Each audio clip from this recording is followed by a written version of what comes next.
Salut tout le monde, j'espère que vous allez bien. Moi, je vais bien par la grâce de Dieu. Et on se retrouve à travers cette nouvelle vidéo et je vais partager quand même ou un conseil à vous qui me regardez à travers cette présente vidéo. Et surtout à tous celles ou à tous celui qui planifient de venir au Canada, c'est une très bonne vidéo pour toi parce que ça va te permettre de bien te former sur le Canada et sur la réalité et aussi sur les informations concernant le Canada. Alors, je voudrais justement aborder ce sujet parce que ça te permettra d'avoir une idée une fois que tu seras au Canada ou si tu es déjà au Canada, que tu ne puisses pas commettre cette erreur que beaucoup de gens font. Parce que moi-même, j'ai vu des gens commettre ces erreurs-là autour de moi et des fois sont dans des difficultés lorsqu'ils ont posé ces actes-là. Il faut savoir que si vous arrivez au Canada avec n'importe quel statut, que vous êtes venu comme étudiant ou que vous êtes venu comme un travail temporaire, hein, il est préférable que vous gardez votre statut d'étudiant ou de travail temporaire, de pouvoir travailler, de pouvoir étudier. Ensuite, vous pouvez avoir la possibilité à la fin de votre étude ou au cours de votre période de travail, de votre visa, vous pouvez avoir des possibilités de pouvoir échanger votre statut conformément à la réglementation que le Canada a posée. Mais beaucoup de gens viennent au Canada et commettent des erreurs de pouvoir aller faire des demandes d'asile parce que la demande d'asile n'est pas donnée à tout le monde. La demande d'asile est demandée par des personnes qui sont dans l'urgence, c'est-à-dire des personnes qui sont vraiment concernées, qui sont menacées, qui se sentent leur vie en danger ou la vie de leurs proches, de leur famille, peuvent aller faire des demandes d'asile. Mais ce que moi j'ai constaté, c'est que la plupart des gens qui vont faire des demandes d'asile, ils ne sont pas menacés. Mais vu que ils sont venus, deux fois, ils ne sont pas bien informés, deux fois même, ils sont influencés par d'autres personnes qui les ont précédés, qui sont venus avant eux ici au Canada, les ont conseillé de pouvoir aller faire des demandes d'asile parce que sous prétexte que faire une demande d'asile a deux avantages que vous pouvez bénéficier avec. Et ce sont de grosses erreurs que beaucoup de gens font parce qu'il faut être sûr que vous êtes menacé et que lorsque vous allez partir faire une demande d'asile et que lorsqu'on va étudier votre demande, parce que ça prend beaucoup de temps, lorsqu'on va étudier votre cas, on va étudier votre demande et que vous aurez la possibilité que votre demande soit acceptée et que vous puissiez avoir un statut de réfugié au Canada.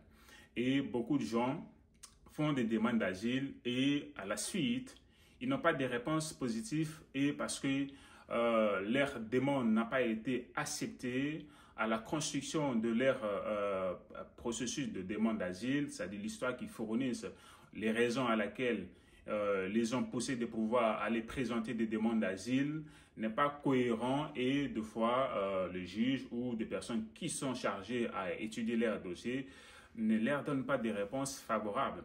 C'est pourquoi il est important lorsque vous arrivez au Canada, c'est bien de vous informer. Aujourd'hui, on a cette possibilité de s'informer avec nos téléphones, avec notre smartphone, à travers l'Internet. Vous pouvez vous informer, avoir des connaissances pour toutes les informations que vous avez besoin.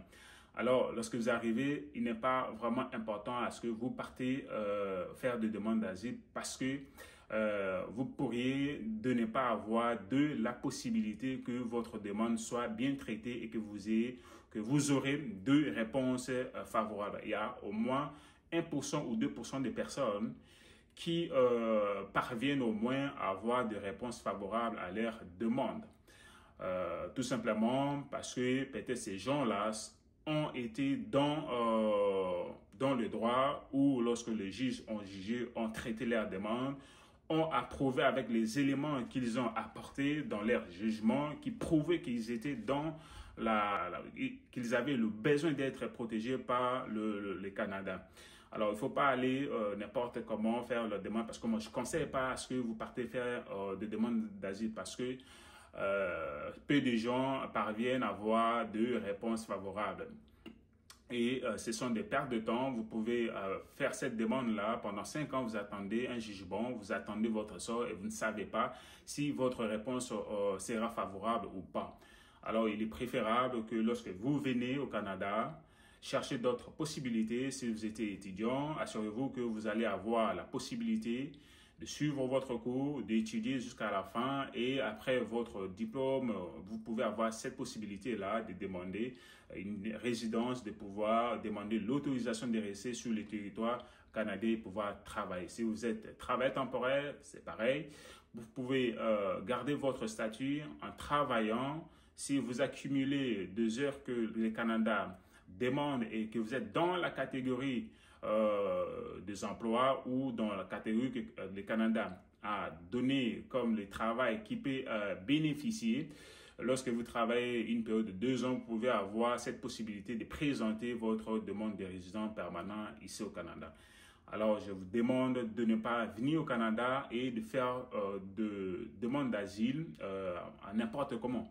Parce que si vous faites ça, vous vous mettez dans des problèmes et vous pouvez avoir 5 ans de votre vie, justement, d'attendre une réponse que peut-être ça ne sera pas favorable. Parce que moi, je connais des personnes qui ont fait des demandes d'asile et leur demande d'asile a été rejetée. Maintenant, qu'est-ce qu'ils font? Ils sont en train maintenant de travailler des bénévoles dans des associations caritatives pour qu'ils restent sur le territoire et ensuite de pouvoir faire de suivi pour leur dossier. Ça prend beaucoup de temps. Vous pouvez imaginer que vous restez sur le territoire canadien pendant 10 ans justement pour pouvoir espérer avoir à ce que votre demande soit acceptée, qu'on vous donne cette possibilité de rester sur le territoire canadien. Alors, il y a beaucoup de moyens, il y a beaucoup de possibilités d'avoir de la résidence au Canada et il faut s'y ressourcer, il faut suivre des informations, il faut faire des recherches par rapport à votre statut et ça vous permettra d'avoir l'idée, d'avoir des informations claires pour que vous ne puissiez pas tomber dans des erreurs. Parce que moi-même, j'ai été moi-même confronté à de mauvaises informations autour de moi. Lorsque je suis arrivé au Canada, je me rappelle en 2023 au juin, les gens à qui j'ai eu à rencontrer, ils m'ont conseillé d'aller faire une demande d'asile. Mais vu que moi, je savais mon statut, j'ai dit, moi, je ne peux pas. Moi, j'ai une famille, j'ai des enfants, j'ai une femme. Je ne peux pas aller faire une demande d'asile où je ne suis pas sûr que je suis pas sûr que ma demande sera acceptée. Parce que je ne suis pas, c'est vrai, j'ai fui la guerre, mais je ne trouvais pas que ce n'était pas important pour moi d'aller faire une demande d'asile en ce moment-là. Vous voyez. Et ce n'est pas vraiment important de faire des demandes d'asile. Vous pouvez le faire comme je l'ai dit tout à l'heure. Si vous êtes vraiment menacé, là, vous pouvez aller. Mais autre chose que je pourrais dire, comme certains pays, le Canada ou beaucoup de pays dans le monde ne reconnaissent pas ce que d'autres pays sont en guerre. Je peux prendre l'exemple de la République démocratique du Congo. Ça fait au moins près de 30 ans là. La République démocratique du Congo est en guerre, mais la plupart des pays mondiaux ne reconnaissent pas ce que la République démocratique du Congo est en guerre. Alors, si vous êtes ressortissant ou vous êtes citoyen de ces pays-là, que vous partez ici, que vous venez au Canada, que vous partez demander, vous faites une demande d'asile, assurez-vous que votre demande d'asile ne sera pas acceptée sous prétexte que si vous évoquez à ce que vous venez dans un pays qui a de la guerre et que vous présentez votre demande d'asile concernant à ce sujet-là, sachez que le Canada n'acceptera pas votre demande d'asile. Alors, ce n'est pas vraiment important de faire des demandes d'asile. Il faut vous informer. C'est préférable de garder le statut qu'on avait obtenu de pouvoir entrer sur le territoire canadien. Et avec le temps, vous pouvez avoir de la possibilité. Il y a beaucoup de centres, il y a beaucoup de, comme je disais, il y a beaucoup de centres qui accompagnent des gens, pour pouvoir avoir des informations, qui pouvoir vous aider à pouvoir changer votre statut. Si vous respectez, si vous travaillez, vous pouvez avoir la possibilité d'échanger la résidence. C'est pourquoi je tenais à partager cette information avec vous. Pour toute personne qui planifie de venir au Canada, c'est l'information que je voulais partager avec vous. ne venez pas et ne faites pas de demandes d'asile si vous ne vous sentez pas menacé dans votre pays ou dans d'autres pays que vous venez. Ouais, ne faites pas de demande d'asile, c'est préférable de garder son statut qu'on a entré avec, le visa qu'on vous a délivré, entrer avec, chercher comment vous pouvez travailler et contribuer dans l'économie du Canada et vous pouvez avoir de la possibilité d'avoir une résidence ici au Canada. C'était l'information que je voulais partager avec vous. Si vous avez aimé, si vous avez quand même bénéficié de quelque chose, s'il vous plaît, partagez cette vidéo autour de vous pour qu'un grand nombre de personnes puissent en bénéficier comme vous qui en avez bénéficié à travers cette vidéo. Je vous remercie.